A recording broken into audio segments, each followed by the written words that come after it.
Good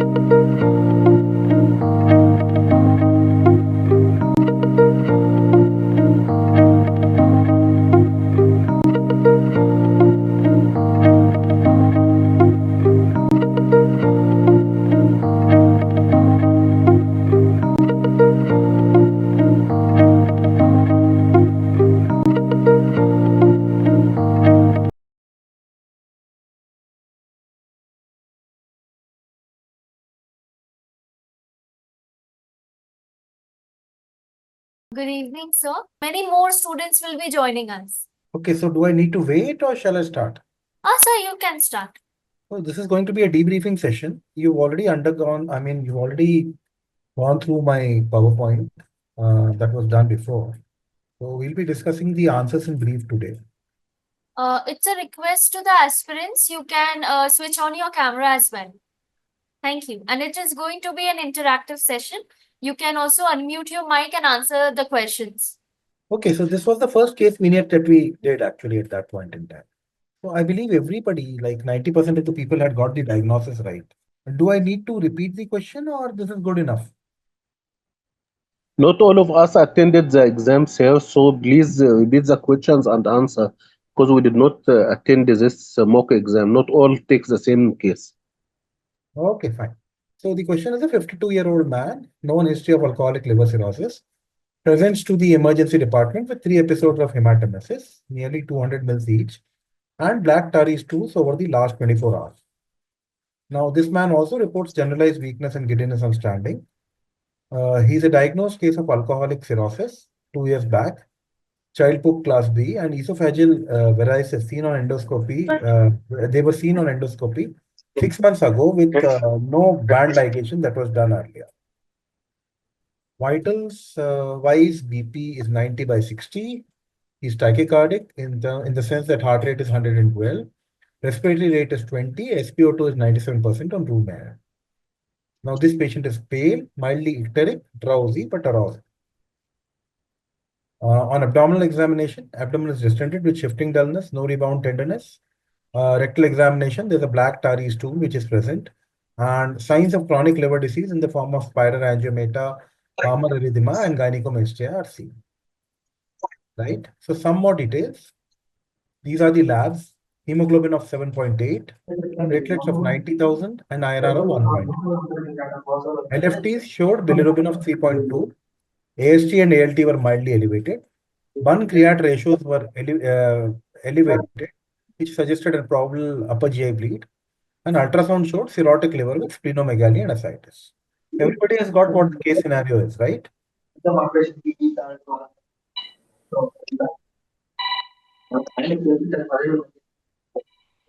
Please unmute your mic, Dr. Durga Prasad. Okay, what I'll do is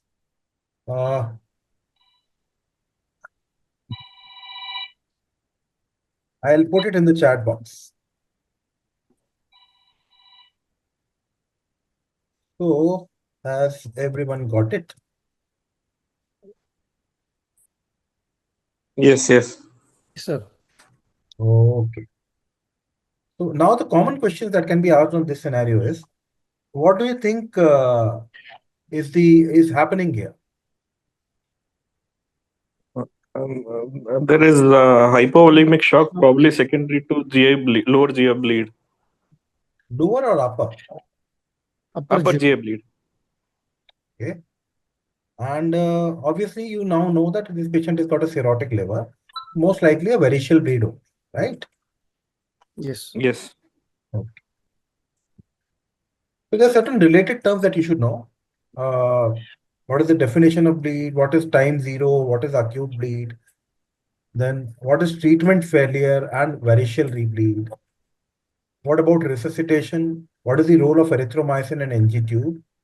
Role of blood products. You need to have certain specifics on fresh frozen plasma and RBC thresholds. What about role of antibiotics? And of course, role of vasopressin and analogs for controlling bleeding, right? So is everyone aware about time zero and acute bleed? There were some confusions initially, so I can put that in the next slide. And obviously looking at treatment failure and variceal bleeds. Yes, sir. Okay, so time zero is nothing but time of admission to a medical care facility. When we talk in terms of a clinically significant bleeding, it is transfusion requirement of 2 units of blood or more within 24 hours of time zero, along with a systolic BP less than 100 mm of mercury, or a postural systolic change of more than 20 mm of mercury, and a pulse rate which is more than 100 beats per minute at time zero. Acute variceal bleed, when we call it as an acute variceal bleed, it is defined from time interval as such as time from hospital admission, which is referred to again as time zero, to 120 hours or day 5. Treatment failure would be failure of therapy defined by any of the following criteria if they are known to occur within 120 hours. That is again 5 days of time zero. So fresh hematemesis or more than 100 mils of fresh blood in the NG aspirate more than 2 hours after the start of a specific drug or endoscopic treatment. 2. Development of a hypovolemic shock. Drop in hemoglobin of more than or equal to 3 gram per deciliter within a 24-hour period. And how would you define a rebleed? Rebleed would be, it would be defined as one in a patient for whom you have actually achieved an initial hemostasis. Most likely endoscopic as well. You get a significant bleeding which occurs more than or equal to 5 days or 120 hours after the index event or after the first bleed. Okay. So this is what, and going back to the questions. Treatment failure in variceal bleed is covered. Definition time zero and acute bleed is covered. When it comes to resuscitation and erythromycin and NG tube, when I went through the students that time, a lot of students had reservations whether we should put an NG tube or not. But you need to put an NG tube, and the apparently increased risk of bleeding or varices is not as much as it is perceived to be, you know. And if you're not going to put an NG tube, just look at it. I'll try to put in a pointer here. Spotlight here. Okay. So just look at this here, you know.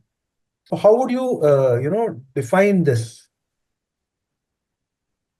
Fresh hematemesis or more than or equal to 100 mils of fresh blood in the nasogastric aspirate more than 2 hours after the start of a specific drug or endoscopic treatment. So it is quite obvious that once you have done with your endoscopy or even before endoscopy, you need to put in an NG tube here, right? And role of erythromycin is basically IV erythromycin is a prokinetic. It is not available in India for that matter. It's definitely available in many other countries. And if there is, as far as prokinetics go, we are digressing marginally away from the topic. The only 2 prokinetics that are available for use inside the ICU patients would be an IV erythromycin and IV metoclopramide. Okay. So role of antibiotics, everybody knows, I guess. Right? Why do we use antibiotics actually? Prophylactic for SCBP. Okay, correct. That is prophylaxis for SBP. That is fine. And vasopressin and other analogs for controlling bleeding, I'm assuming you all know this. Enough has been said about the drugs that you would be using, and probably some more of it would come later on in other case scenarios. Now, role of blood products, that is something that I would like to cover specifically. So I'll go into that. So your threshold, usual threshold to give a blood transfusion would be 7 or less than 7 actually. So your idea is that you maintain the hemoglobin up to 7 or more than 7 and less than 9. However, there is one of these settings wherein you have a concurrent unstable coronary artery disease in a patient or an ongoing active bleeding. Those are the patients wherein you can think of trying to achieve a goal of hemoglobin of more than or equal to 9 grams per deciliter. Do remember that patients who receive more than 5 to 6 units of PAC cells, that is red blood cells, have to be transfused with plasma and platelets so that they can be compensated for losses. And I'm not covering massive transfusion today in this particular part of the vignettes. When we look at other blood products, you know, for patients who have variceal bleeding and coagulopathy, correcting the coagulopathy may be indicated for selected patients. Which are those patients where endoscopic therapy has not resulted in controlling the bleeding or cessation of bleeding. However, when you do certain lab tests, you know, PT, INR, APTT, they will not actually reflect the hemostatic status of patients with decompensated cirrhosis. And we try to avoid the use of fresh frozen plasma because it may not correct coagulopathy and may lead to volume overload and worsening of portal hypertension. In addition, do not routinely use platelet transfusion of fibrinogen supplementation because they have not actually been associated with the risk of rebleeding or of failing to achieve endoscopic hemostasis. So hemostatic product use in patients with active GI bleeding in the setting of liver disease. Again, I'm not covering that in too much of detail here. This is all the detail you need for now in terms of answering your threshold triggers. This is the second vignette. So 58-year-old female patient has been acting strangely for past 48 hours. She has become increasingly forgetful. She has become confused about the time and place, and she has had difficulty speaking coherently. The daughter of the patient also noticed her having certain tremors and episodes of irritability. Now, this particular patient denies history of fever, seizures, trauma, or any recent travel. Though she had a recent episode of hematemesis nearly 5 days ago and has undergone varicose banding. Some more about labs. So, history was suggestive of decompensated cirrhosis secondary to Hep B, which was diagnosed 5 years ago. We obviously have a history of bleeding and a corroboratory history of esophageal varices. She's got a concurrent type 2 diabetes mellitus. There have been no prior episodes of encephalopathy as such. Her current medications include propranolol, insulin, and omeprazole. She was started on ceftriaxone recently after developing a GI bleed, and she's not been on lactulose at home. So, what do you think the diagnosis is here? Hepatic encephalopathy, most likely. Yeah, so this is fairly straightforward. Doesn't look to be too much of a complicated vignette. These are the examination findings. BP of 108/70, heart rate of 92 beats per minute, temperature of 37.2, respiratory rate of 18 per minute. She is drowsy but arousable, disorientation is there, time, place. Asterisk is present, no focal deficits, hyperreflexia. Abdomen is soft, non-tender, mild ascites is present, no edema. You've got a white cell count of 9,000, hemoglobin of 10.5, and platelets of 95,000. AST and ALT again, borderline. Alphas, borderline. Total bilirubin is elevated, 2.5 milligram per deciliter. Albumin is low, 2.2 grams per deciliter. INR within range, not very elevated, but 1.7. Serum ammonia is indeed elevated. Electrolytes are sodium 133, potassium of 3.4, and glucose of 102. So this is indeed hepatic encephalopathy. So we need to know what are the related terms and definitions in terms of stupor, altered sensorium, and how would you define the various terms.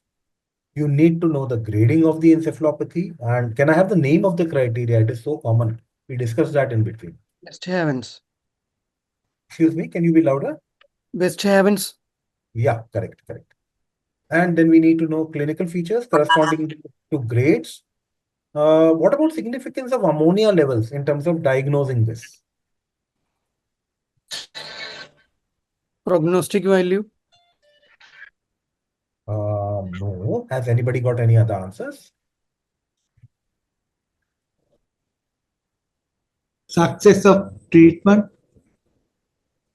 See, if your ammonia levels are elevated, they may be an indirect pointer to the fact that your patient has got hepatic encephalopathy. But having said that, there can be so many reasons in an ICU wherein your patients can have hyperammonemia along with encephalopathy. Need not necessarily be liver always. So that is one. You should be able to know the level, why patients get hyperammonemia, one. Secondly, as an index event, yes, but it has no correlation to the course of hepatic encephalopathy. It has got no correlation to prognosis of a patient in terms of hepatic encephalopathy. Okay. And pharmacological treatment, this is fairly simple. Can you tell us?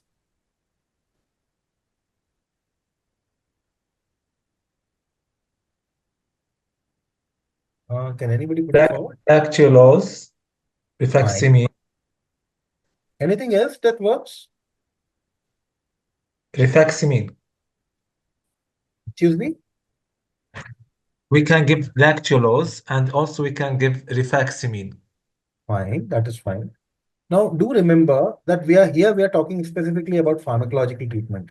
There may be something which may talk about, taking these patients up to CRRT for the simple reason that if these patients are worsening, excuse me, so these patients may have cerebral edema, and for this cerebral edema, CRRT may be required.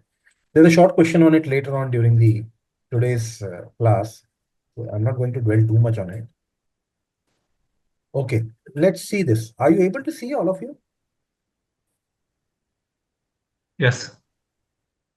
So these are the things that we evaluate, stages of hepatic encephalopathy. Here you have state of consciousness. Here you have intellectual function. Here you have personality behavioral traits. And here you have neuromuscular abnormality. If you can look at it, you have a spectrum of normal, and state of consciousness goes up to coma. Then you have intellectual functions wherein you have just subtly impaired computations to the point in time where the patient, develops loss of self and no intellect. Personality behavior wise, exaggeration of normal behavior. Sometimes people may call it as euphoria as well, which comes very close to this. Whereas on the other extreme is there's no personality behavior. Then you can have tremors in terms of neuromuscular abnormalities, which can keep on progressing to the point in time wherein the patient may develop coma. And a relatively easier thing to remember, hepatic encephalopathy grade 0 starts with a subtle sleep difference. And at various stages, by grade 4, you develop coma or loss of reflexes. Okay.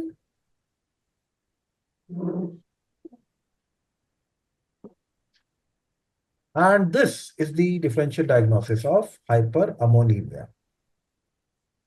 Oh, wait a minute.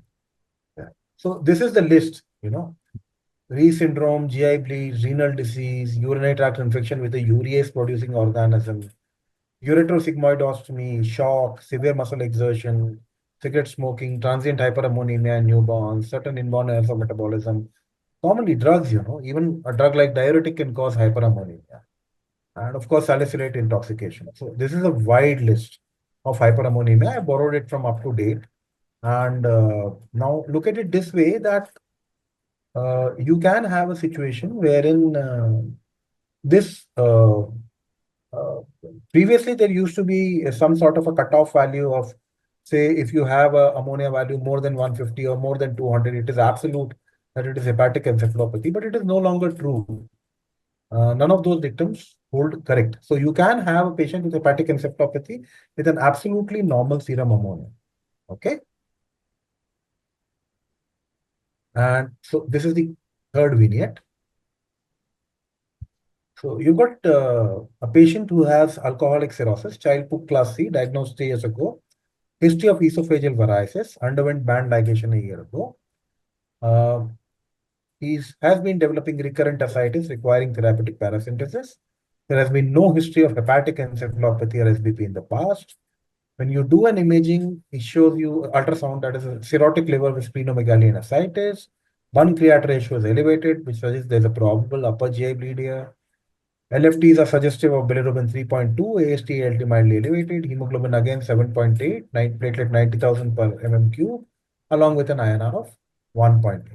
So we look at certain other labs. What do they tell us? The case scenario may look similar to what case 1 was, but let's look at it this way. Okay. So now you've got vitals, patient is febrile, patient is tachycardic, patient has got a BP of 95 by 58, SpO2 of 96%. Patient is drowsy, GCS of 13 by 15, mildly icteric and pale. Abdomen is distended, diffusely tender, shifting dullness is present. There's no rebound tenderness. Neurologically, asterix is present. Patient is disoriented to time and place. Hemoglobin is 8.2, white cell count of 15,200 with a neutrophil predominance. Platelets of 85,000 per mm cube and INR of 2.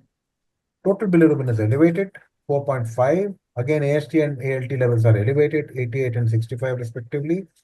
Creatinine of 1.6. Serum ammonia is elevated. You do an ascitic tap, wherein the appearance of tap was cloudy.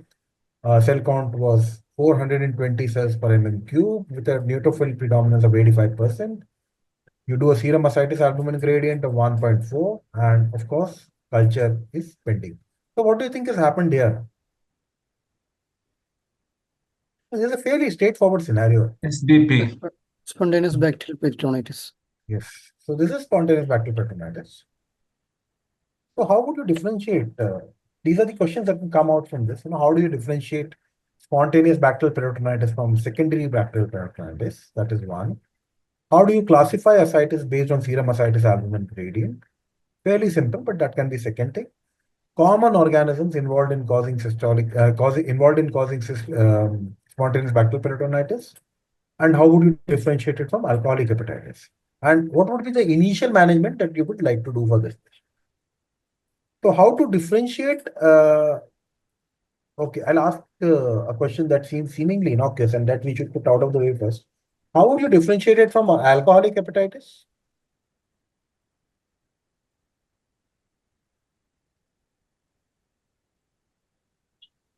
You've got a patient who's presented to you with some sort of an altered sensorium, fever, and leukocytosis. This can happen with an alcoholic hepatitis. You get some elevation of AST and ALT, maybe marginally dehydrated.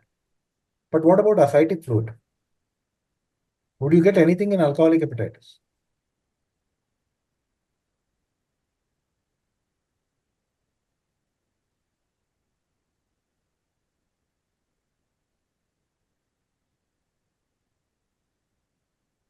And you won't get any. I mean, I'm surprised. Nobody has answered it. You won't get any. Okay. So when we come to the other parts of the questions, so this is what? Wait a minute. You're able to see this?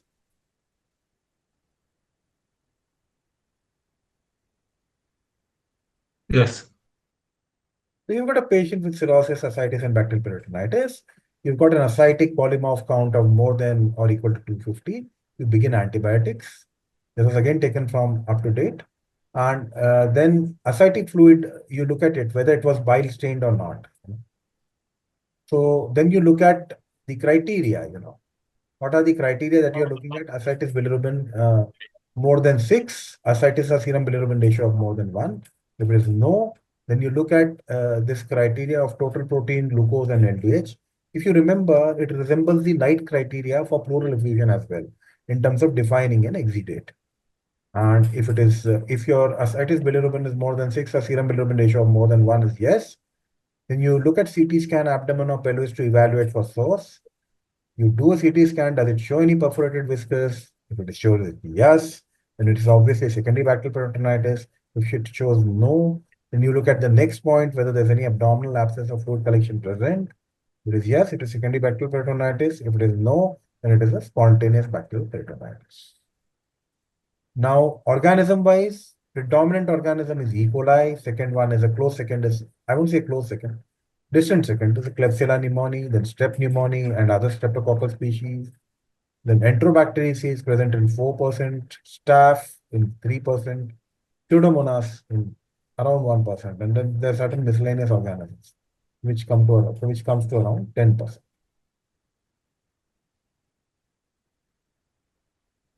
When we talk in terms of how do you manage this, there's something called as Cliff-Sofa score. So Cliff-Sofa score becomes very important when you're trying to treat spontaneous bacterial peritonitis. So you perform diagnostic parasynthesis for polymorph count and culture, obtain your, wait a minute, I'll just put the pointer again. You perform the diagnostic parasynthesis for polymorph count and culture. Blood and urine samples should be sent for culture. To determine the severity of illness using a Cliff-Sofa score, if it is less than 7, you start these patients on cefotaxime or ceftriaxone. If the score is more than or equal to 7, then those are the patients who actually should get carbapenem straight up. Then you look at the ascitic fluid polymorph count. If it is more than 250, you give albumin 25% solution, 1.5 gram per kg, and use ascitic fluid culture results to tailor antibiotic therapy. If it is less than 250, you discontinue the empiric antibiotics unless there is evidence of another infection. Right?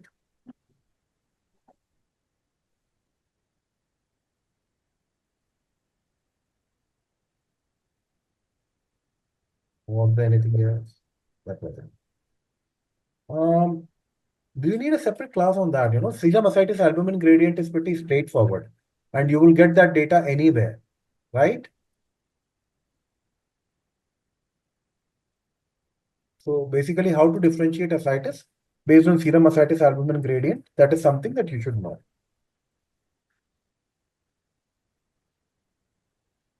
Fourth case vignette, 54-year-old man, history of alcohol use disorder, chronic hep C infection, diagnosed with cirrhosis 2 years back and has since developed progressive liver dysfunction.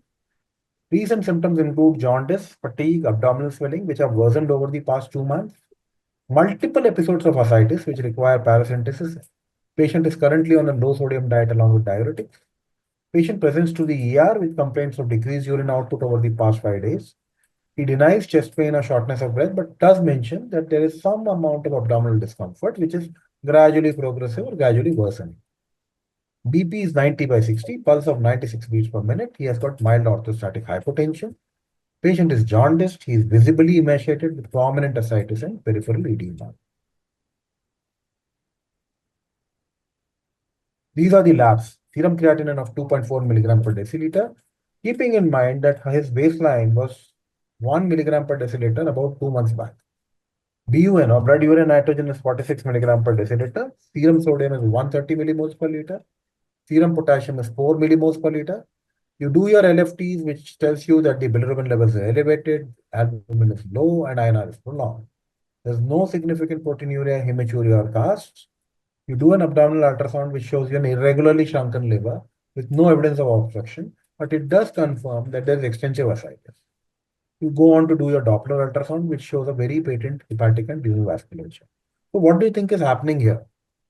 Hepatorenal syndrome, sir. Okay, fine.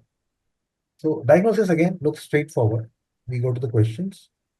Common clinical features and precipitants of hepatorenal syndrome. That's what we should know about. We should know about the diagnostic criteria, though there are different ones, but common one is what we are going to discuss. Preventive measures, how you can prevent it. Of course, preventive measures is simple. You need to avoid nephrotoxic medications, probably keep your BP up. All these standard measures to prevent AKI come into play. Then you need to know about pharmacological treatment and duration of therapy, and how would you actually use specifics of using albumin with vasoconstrictors. So, can you tell me anybody, I mean, pharmacological treatment and duration of therapy? What would you give? Albumin 1 to 2 gram per kg for 2 days. Only albumin? Would you like to Albumin, give terlipressin or Debriefing or NORAD? octreotide or somatostatin. Terlipressin or octreotide. Okay, so there's a difference here. If you were to say that this is a patient of ICU, there are only two drugs which would be talked about here. One would be terlipressin, of course, and second one would be noradrenaline. Do remember that. If the patient is not in ICU, then you can use a combination of midodrine with octreotide. And that's a combination. That's not one drug alone. NORAD can be very easily used for those patients in whom we are not able to give terlipressin. Specifically, say if the creatinine levels are elevated, if your failure scores are more than 3. So these are the type of patients wherein you may not be able to use terlipressin optimally, or when your patient already has a lot of pulmonary edema and is an extensive volume overload. So those are the patients in whom you will not like to use terlipressin. There you would like to use NORAD. Now both terlipressin and NORAD can be actually used as infusions. So you need to remember that. And when it comes to duration of therapy, most of the trials have compared it to at least 2 weeks or 14 days. That's what we talk about. Certain more things we are going to look forward. So when it comes to basic prerequisites for defining an HRS, I just use the. So you need to have absence of systemic hypertension and often normal urine sediment, no or minimal proteinuria, and very low urine sodium levels, less than 10 to 20 millimoles per liter. In a patient who has got an abrupt decrease in kidney function in a patient with cirrhosis and ascites, right? Then what are the common precipitants? Most of the times it is infection, often spontaneous bacterial peritonitis, GI bleeds, aggressive diuresis, excessive diarrhea due to overzealous lactulose administration, large volume paracentesis without adequate volume expansion, then alcoholic hepatitis, of course. So these are the common precipitants when it comes to what gives rise to HRS. So criteria when it comes, we should remember this. cirrhosis and ascites, AKI, cirrhosis and ascites obviously is primary thing. Acute kidney injury is defined as an increase in serum creatinine by more than or equal to 0.3 milligram per deciliter within 48 hours, or an increase in serum creatinine to more than or equal to 1.5 times baseline, which is known or presumed to have occurred within the prior 7 days. Okay. We do not use urine output criteria for AKI because baseline urine volume is often low in patients who have cirrhosis and ascites. Secondly, we need to have absence of a strong evidence for an alternative cause of acute kidney injury. This criterion can include the following. It could be absence of shock, no current or recent use of nephrotoxic drugs, then normal findings on a kidney sonography in patients without pre-existing chronic kidney disease, no urinary findings of acute glomerular disease such as proteinuria, that is of more than 500 milligram per day in patients without a pre-existing protein-losing nephropathy, or hematuria in those patients who have never undergone bladder catheterization or the patient has got a history of microscopic hematuria. Now, if you've got a patient who actually has got intravascular volume overload, there's a lack of improvement in kidney function despite 2 days of volume expansion with IV 25% albumin, 1 gram per kg of body weight per day up to 100 grams per day, and withdrawal of diuretics for at least 2 days. This albumin can be administered once daily or twice daily in divided way. So there's the same thing. Then what about albumin with vasoconstrictors? If there is a patient who does not have evidence of intravascular volume overload, we can use 20 or 25% albumin IV, 20 to 40 grams daily in conjunction with vasoconstrictor therapy. The only problem is the optimal dose as per evidence has not been defined till date. We use higher doses of albumin for most patients, but lower doses in those patients who have a risk of developing intravascular volume overload. If you've got a overt evidence of intravascular volume overload or pulmonary edema, you should discontinue albumin for those patients. And the rationale is predominantly physiologic because albumin is basically an effective volume expander and also has anti-inflammatory, antioxidant, immune modulatory, and endothelial stabilizing properties. It is normally expected to sort of improve the mismatch or the discordance between a circulatory capacitance and intravascular volume, and it also tends to decrease the inflammation that contributes to pathophysiology of hepatorenal syndrome related acute kidney injury.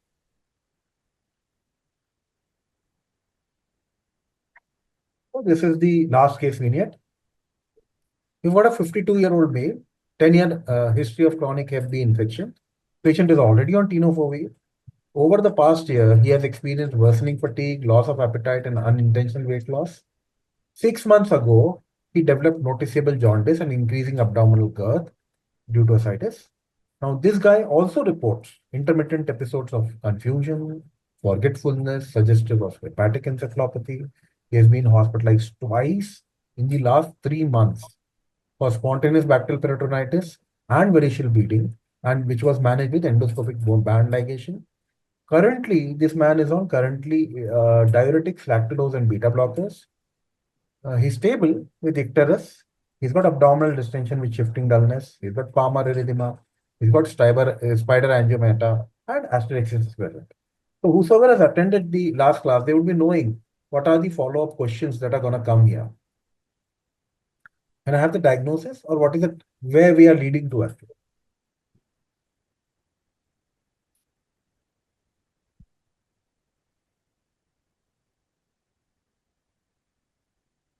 Okay, so I'll throw some more data at you. So LFTs are suggestive of elevated total bilirubin, 6.5. ALT and AST are elevated. alphos is elevated. INR is 2.1. Serum albumin is 2.5. Creatinine of 1.3 milligram per deciliter. You've got a MELD score, which is 24. You've got a Child-Pugh score C, 10 points.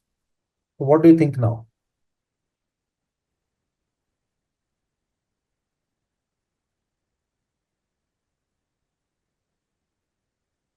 Hepatocellular carcinoma? No, not at all. Can you imagine why would I put a MELD score of 24 and Child-Pugh score C there? Because we are working up the patient for liver transplant. That is the reason. So next question that can come out of this scenario is, what are the indications for liver transplantation? I'm not going to go too much into details for that. There's a whole lot of books, there's a whole lot of lists that you can mug up on the same. Then relevance of MELD scores for transplant, that is something you need to know. What are MELD exceptions in liver transplantation and additional MELD points, that is also something you should know. And contraindications for liver transplant. What is role of CRRT in cirrhosis? So role of CRRT in cirrhosis, again, as I told you before, obviously better hemodynamic instability, but obviously better in hemodynamic instability. And obviously, what should I say? For handling your cerebral edema, that is where you actually talk about CRRT use in liver patients. It is very good at that. I'm not going to discuss contraindications. There's a huge long list, but yes, some points about MELD score we should know. And when we look about it, there's something else that we should also know. That is, what are the modifications? So as of now, what was the original MELD score? And we would be covering that as one of the vignettes later on. To that, we've added the serum sodium levels. Why we've added serum sodium levels is because it reflects the vasodilatory state in cirrhosis and it predicts your waitlist mortality independent of the original MELD score. Why it happened was because it has been documented that for each millimole decrease in serum sodium between 125 to 140 millimoles per liter, there has been a linear increase in mortality. So it was felt that you need to have some sort of weightage which was additional that required to be given to the MELD score. So now limitations of the MELD sodium score, it is now called as the MELD sodium score. It's supposed to be a better score. It included that serum sodium levels may be vulnerable to alterations by diuretic use and IV fluid administration, and variables of patient sex and serum albumin were not included. So these were the limitations. So how did you counter that? So then we have something that came up later on, which is becoming more recent now. So now what we have got is a MELD-3 score. MELD-3 actually includes variables from the original MELD score. And what were the original MELD score variables? You had serum bilirubin, serum creatinine, along with INR, and in addition to patient sex, serum sodium, and serum albumin. MELD-3 also includes a revised upper limit for creatinine as abnormal, that is 3 milligram per deciliter rather than 4 milligram per deciliter, along with interaction terms between serum sodium and bilirubin and between serum creatinine and albumin. So what it intends to target are liver transplant candidates which are more than or equal to 18 years of age who are females. They receive female sex priority points. Whereas liver transplant candidates which are aged 12 to 17 years of age, regardless of sex, are defaulted so that they can receive the additional priority points of female sex. Why they felt that it was important to have a weighted score for females was because they felt that they did not get as much opportunity for organ transplant, recipient registries as there should be, and that is why this score has been included in this. Okay, so case vignettes are over. What do you see here? CLRT machine. Oh, but the CRRT machine is easy. I have deliberately put something else there. Flex, So what is that? plasma exchange machine. Can you be more specific? Anybody? Mars machine. Correct. So this is basically a mass machine. You need to know certain indications for use. Most of the times, it is used as a bridge for transplant and sometimes again for hepatic encephalopathy. Contraindications, very unstable patients who are not candidates for transplantation. So all that would be there. And just a minute, I think in the last case vignette, I raised out on certain thing. There's one important question, MELD exceptions in liver transplantation. So when it comes to prioritization of liver transplants for patients, it has got certain exceptions for specific conditions. Now, the exceptions that would include would be hepatocellular carcinoma, cholangiocarcinoma, hepatopulmonary syndrome, and portopulmonary hypertension. So these are the common exceptions that you can talk about. Because these conditions can actually lead to an upgrade of MELD score and probably increasing the case severity so that these patients become eligible for receiving organs much higher than before, right? Then there are certain other cases such as cystic fibrosis and of course children under 12 years of age, familial amyloid polyneuropathy. Now these are the certain situations where again these are MELD exceptions to liver transplant. So going back to this. Okay, so this is mass serves as a transplant. Doctor, what about the alcohol? If patient still continues to use alcohol, contraindication for liver transplantation? Yeah, contraindications would include, candidates who would not be candidates for liver transplantation. Exactly all these contraindications would get copied here in terms of infection, active ongoing volume overload, MODS, certain other pathologies such as malignancies or which patients who have active contraindications to transplantation. Okay. The one main Alcohol use. indication that all of you should remember would be basically cerebral edema in a patient of hepatic encephalopathy, and of course as a bridge to transplant.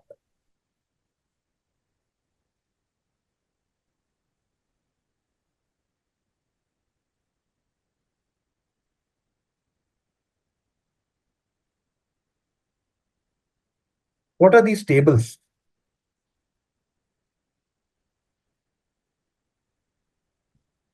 We've done the third part. We've done the relevance of ammonia levels in one of the case vignettes before, but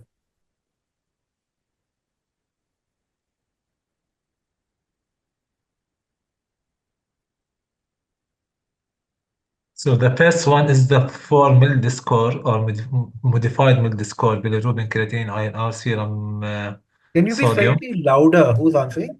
The first table is for MELD score or modified MELD score. Okay, fine. Okay. And the second one is for child post score. Correct. And the third one, I think for cliff sofa score. You're absolutely correct. So what all are these used for? We've already covered that. Child book score, which used to be used earlier. And this one of, wait a minute, just rotating my arrows. Wait a minute. Yeah. So this one is actually MELD sodium score, right? And there's just one point that has been put here. If dialysis has been done at least twice in the past week, your serum creatinine cutoff defaults to 4 as compared to 3. You remember what we spoke? And then again, this is child book score, and this is indeed Cliff Sofa score, which is meant to define your severity of spontaneous bacterial peritonitis patients. This should be simple. Matthew nomogram. Yeah, it is actually given below as well. Even while during the one-to-one sessions and mock sessions, I had forgotten about it and I had not removed the name. But yes, it is indeed Rumac and Matthew nomogram. So what are the limitations? It cannot be used when there is the time of ingestion is not known and staggered doses. Okay. Does anybody have a variation of opinion? He has said that it can be used when time of ingestion is not known.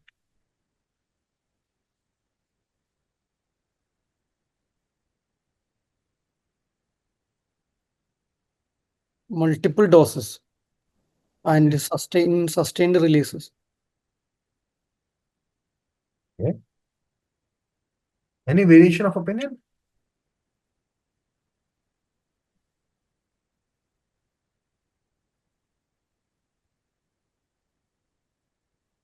Salah, you've put an interesting question, but I do not know. Alcohol is a contraindication for transplantation. What is the time for abstinence for that? I really don't know.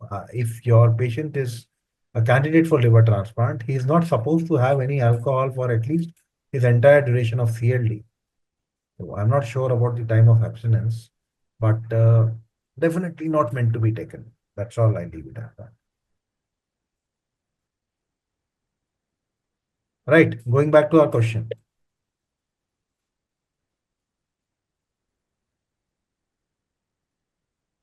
So the limitations of the nomogram are that you can basically use it between 4 to 16 hours, which is extrapolated from 0 to 24 hours.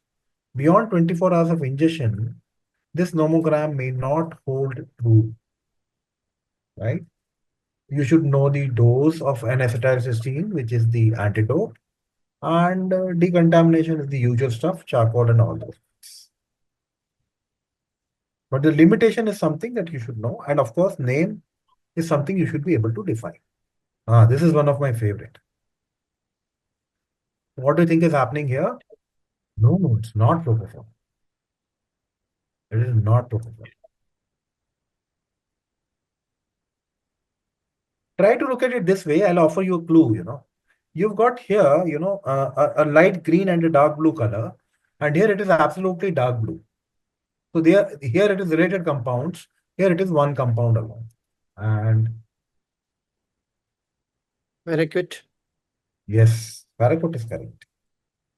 This is basically the dithionite test for urine. What you're seeing in the first, wait a minute, again, have to use this.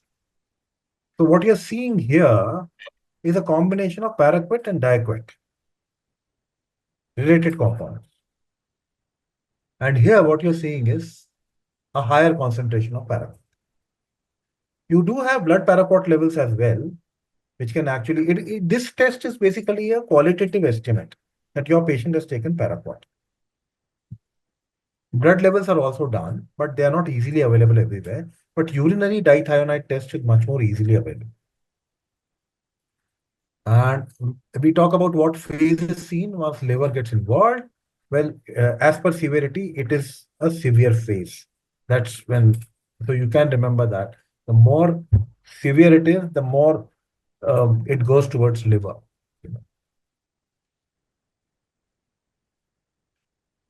Right. What is this?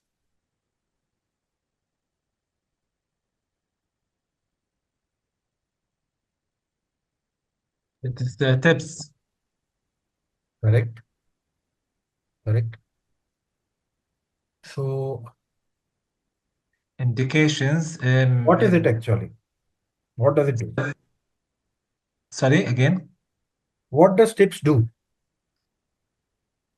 Reduces the portal pressure. And what is TIPS actually?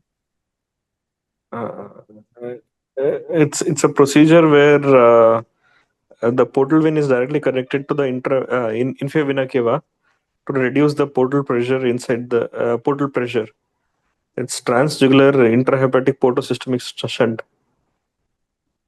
Okay. And complications, What are the complications? What are the indications and complications?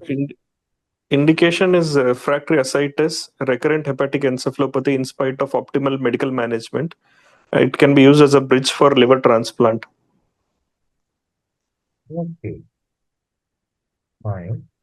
Can there be any procedural complications? Procedural complications include site complications. During the insertion site, there may be vessel rupture or vessel aneurysm, bleeding. Bleeding. Then you can develop bile duct injury. Then you can develop vascular punctures, That can happen, cardiac, IVC, all these can get punctured. And obviously, because you're putting in a stent, this stent can migrate, right? Complications wise, hepatic encephalopathy is correct. And other things wise, it can worsen your liver failure. There can be dysfunction of the shunt. And these patients also can develop infections. So it functions like a surgical site-to-site portal cavity shunt. Common indications include variceal bleeds, Budd-Chiari syndrome, refractory ascites, and hepatic hydrothorax. Contraindications would mean, what are the contraindications? Would be congestive heart failure and severe TR, that is tricuspid regurg, severe pulmonary hypertension with a mean pulmonary pressure more than 45, polycystic liver disease, active systemic infection, sepsis. or if the biliary obstruction remains unrelieved. Okay.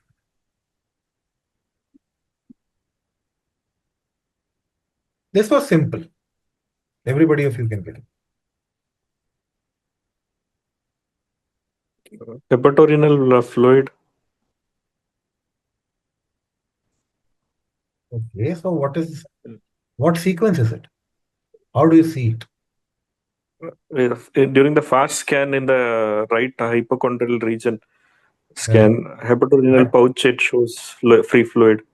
Correct. And what is the significance for trauma patients? It indicates peritoneal free fluid, may indicate hollow viscous perforation or solid organ injury also. Correct. This was familiar to us. Here's the last question, guys, and then we sign off. So please tell me, where do you use it? It's used in hepatic hepatic encephalopathy due to disease. Wilson's disease. Wilson's disease. Correct. This is used in hepatic encephalopathy secondary to Wilson's disease. However, there's something else, how the drug acts. It consumes a particular substance in the body. So that is what. Ceruloplasmin. No, that is fine. But that is what you need to supplement. So can you come up with the answer? The second part of the answer. Copper. No. This Not at is all. That is what we want to remove now. copper.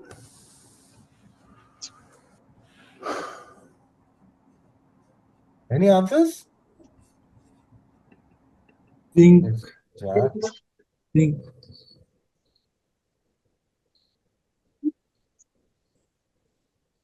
Zinc. It's not zinc. It is pyridoxine. Lead. If you're using it for long term, it consumes the pyridoxine inside the body. So I'm not going to go too much into the mechanism of action and how it does it. Right? You can read it up, but just remember that if you're going to use depenicillamine for a longer time, you need to supplement these patients with pyridoxine concurrently. Okay. So I guess that's it, guys. I hope it was as much. First, CBS, please. Okay. Wait a minute.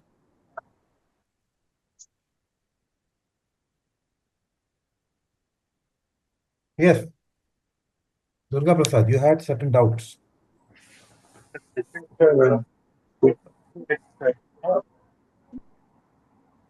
Plasmid. Huh? Sir, this is here plasmid.